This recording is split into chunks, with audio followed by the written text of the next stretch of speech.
मेरे नन्हे दोस्तों, आज पिटारे में से लेकर आई हूँ हिंदी साहित्य के वरिष्ठ रचनाकार राम वृक्ष वेणीपुरी जी की लिखी एक चर्चित कहानी गौशाला। आइए सुनते हैं। उस दिन रिमझिम वर्षा हो रही थी। आज स्कूल नहीं जाना होगा। गुरुजी की उस हरी हरी खजूर की छड़ी से छुट्टी मिलेगी। अभी आंगन में जाकर नाचूंगा, नहाऊंगा, पानी के बुलबुलों से खेलूंगा और उसके बाद गर्मा गर्म खिचड़ी खाकर काकी की गोद में सो जाऊंगा। किंतु इस वर्षा में भी देखो, हमारे गांव के रामफल काका कीचड़ हेलते, सिर पर छाता ओढ़े भीगते चले आ रहे हैं मेरे पड़ोसी अक्कल के दरवाजे की ओर। रामफल काका हमारे गांव के सबसे धनी लेकिन कंजूस और अक्कल एक गरीब मजदूर किंतु हरफन मौला। रामफल काका, अक्कल जरा चलो, हमारे घर की छतों के खपड़ों के फूटने से समूचा घर पानी पानी हो रहा है। खाना पीना बंद है, चलो जरा छत ठीक कर दो, बाल बच्चे भूख से छटपटा रहे हैं। मेरी तो तबीयत ठीक नहीं है, माफ कीजिए, तबीयत ठीक होती तो हुक्म सिर आंखों पर। अक्कल रामफल काका का काम प्राय करता ही रहता, किंतु उसे सबसे ज्यादा चिढ़ तो इस बात की थी कि कंजूसी के मारे अच्छे दिनों में तो वे घर दुरुस्त नहीं करवाते थे और इस आफत में जान लेने आए थे जिसे गरीब की दे ही नहीं। अक्कल को सर्दी लग गई थी, वह रह रहकर खांसता था और ये बात तो हम पड़ोसी भी जानते थे। किंतु रामफल काका के साम दाम दंड भेद के सामने उसे झुकना ही पड़ता। फटी काली कमली ओढ़ अक्कल को मैंने रामफल काका के पीछे पीछे जाते देखा। अक्कल 5 हाथ का लंबा जवान, रंग वही भारत के आदिम निवासियों का, हट्टा कट्टा। उसकी कुदाल क्या थी, परशुराम और बलराम की कुदाल। उसके जैसा महीन जोतने वाला कहाँ था। घर बनाने छाने में वह उस्ताद था। गांव में जितने अच्छे मकान हैं, उनकी दीवार या छत बनाने में अक्कल का कुशल हाथ जरूर रहता था। रामफल काका का वह शानदार बंगला अक्कल की वास्तु विद्या के अपार ज्ञान का एक उत्कृष्ट नमूना था। अपने इन्हीं गुणों के चलते अक्कल मजदूर होकर भी खुशामदे पाता था और साथ ही पैसे भी। उसके 2 बेटे और 2 बेटियां थीं। बेटों का लालन पालन उसने औकात से ज्यादा अच्छे ढंग से किया और बेटियों को इस शान से रखता कि बुबैयां भी मन ही मन चिढ़ती। अक्कल की उदारता के चर्चे भी होते। गांव में कभी साधु संत आते तो उनकी सेवा अक्कल जरूर करता। काम करने में राक्षस था।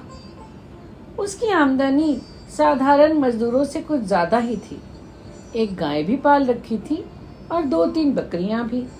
इनसे उसे काफी पैसे आते। मैं अब एक शहरी जीव हूँ। कभी कभी मन बहलाने को गांव में चला जाता हूँ। एक दिन मैं अपने दरवाजे पर बैठा एक विलायती मैगजीन पढ़ रहा था। एक छोटी सी रूप कथा थी। मैं सोचता, उफ, ये विदेशी कलाकार कैसी जीवंत तस्वीरें खींचते हैं। कलम है यह रंगीन कूंची। सलाम बबुआ।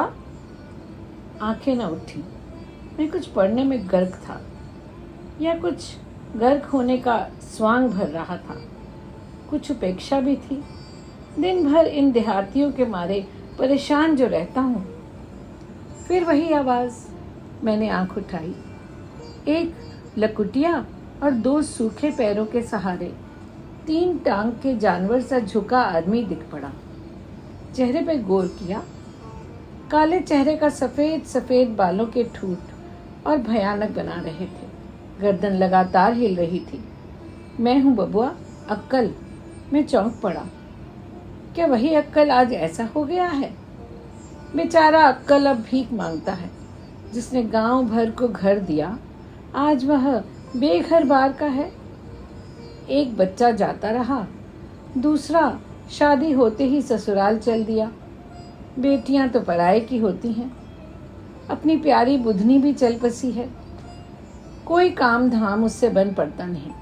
इतनी कमाई कभी हुई नहीं कि बुरे दिनों को सुख चैन से काटता। सिवाय भीख के दूसरा चारा ही क्या था, और भीख भी क्या सदा मिलती है। भूख प्यास का मारा अक्कल हड्डियों का ढांचा बन रहा है। बबुआ, मैं आपसे भीख मांगने नहीं आया, एक नालिश करने आया हूँ। बबुआ, तुम ही इंसाफ करो, नहीं तो रामफल बाबू के खिलाफ कौन जीभ खोले। अक्कल ने कथा सुनाई, किस तरह जिंदगी के उठान के समय अपनी पूरी शक्ति रामफल बाबू की मजदूरी में दी, किस तरह कितनी ही पड़ती जमीन को उसने उनके लिए हरा भरा रखा, किस तरह उसने उनके पशुधन की वृद्धि की, मकान बनाए जिन पर पड़ोस के बड़े बड़े बाबुओं को ईर्ष्या होती है। लेकिन और बातें जाएं जहन्नुम में, अक्कल के साथ एक महान अन्याय किया गया था। जाड़े के दिन नहीं रात, न घर न कपड़ा, रामफल काका के दरवाजे पर एक बड़ा घूर लगता है। बेचारा अक्कल दिन भर भीख मांगता है, रात में उनके पुआल के टाल में घुसकर सो जाता, और कभी जाड़ा लगता तो उनके घूर में जाकर आग तापता। किंतु आज रामफल काका ने उसे वहां से निकाल दिया। क्यों? क्योंकि वह रात भर ताप ताप कर आग खत्म कर देता है और खांस खांस कर चारों ओर थूक देता है। बाबूजी जिंदगी भर उनकी सेवा की, बुढ़ापे में खाना पानी कपड़ा लत्ता देने से तो दूर रहे, क्या घूर की आग से भी मरहूम किया जाना चाहिए? ये तो उसकी दलील। मैं क्या जवाब देता? मेरी आंखों में बचपन का वह बरसात वाला दृश्य नाच उठा। आंखों की बरसात ने शायद उत्तर देना चाहा। शहर में गौशाला का उत्सव था।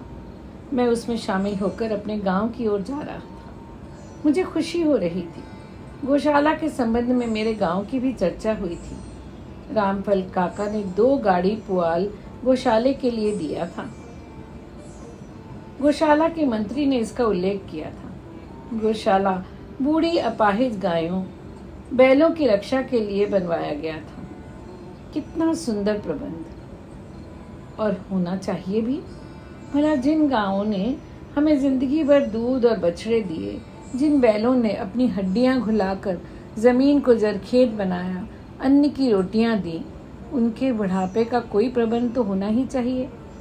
गौशाला मनुष्य की मनुष्यता का प्रतीक है। यूं ही साइकिल सरसराता सोचता चला जा रहा था कि रास्ते में एक झुके आदमी की सूरत से दिख पड़ी। ये अक्कल? कहाँ चले अक्कल? गांव में अब गुजर नहीं होती बबुआ जी, जा रहा हूँ।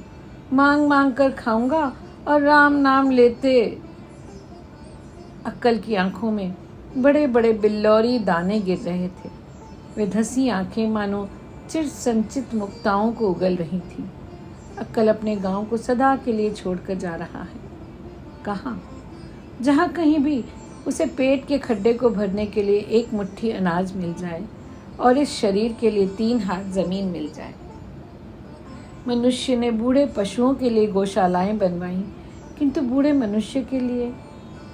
रामफल काका को बूढ़ी गायों से इतनी मोहब्बत है, और उस आदमी के लिए जिसकी बदौलत उनके सिर पर छत है?